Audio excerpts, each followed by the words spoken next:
இன்றைய திருப்பாவை 30வது பாசுரத்தை பலஸ்துதின்னு சொல்லுவாங்க. அதாவது இந்த 30 பாசுரம் சொன்ன பலன் என்னன்னு ஆண்டாள் சொல்கிறா. பட்டர்பிரான் பெரியாழ்வார் பெற்றெடுத்த கோதையாகிய நான் சொன்ன இந்த 30 பாசுரத்தையும் தப்பாமல் சொல்பவர்கள் இன்புற்றிருப்பர் அப்படின்னு ஆண்டாள் சொல்கிறா. வங்க கடல் கடைந்த மாதவனை கேசவனை அப்படின்னு இந்த பாசுரம் ஆரம்பிக்கும். மணிவாசக பெருமாளும் திருப்பெருந்துறையில் உறையும் சிவபெருமானே, மண்ணில் மனிதர்கள் பிறந்ததால் உன்னுடைய அருளை, சிவனுடைய அருளை பெறுகிறார்கள். நாமோ மண்ணில் பிறக்கவில்லையே என்று மகாவிஷ்ணுவும் அவருடைய தொப்புளில் இருக்கும் பிரம்மனும் நினைக்கிறார்கள்.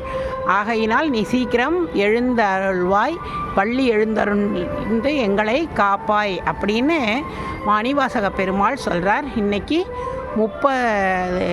மார்கழி 30 இனிதையாக நிறைவடைகிறது. பக்திமயமான மார்கழி 30.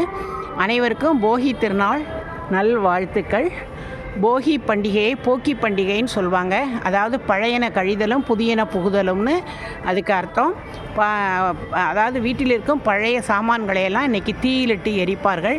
இதற்கு உண்மையான அர்த்தம் மனதில் இருக்கும் தீய எண்ணங்கள், கசப்பான உணர்வுகள், உறவுகள் இவற்றையெல்லாம் நாம் தீயிலிட்டு பொசுக்கி நல்ல எண்ணங்களை, நேர்மறையான எண்ணங்களை வளர்த்து கொள்ள வேண்டும் என்பது. அனைவருக்கும் இனிய போகி தின நல்வாழ்த்துக்கள். வில்லிவாக்கம் தாமோதர பெருமாள் கோவிலிலிருந்து.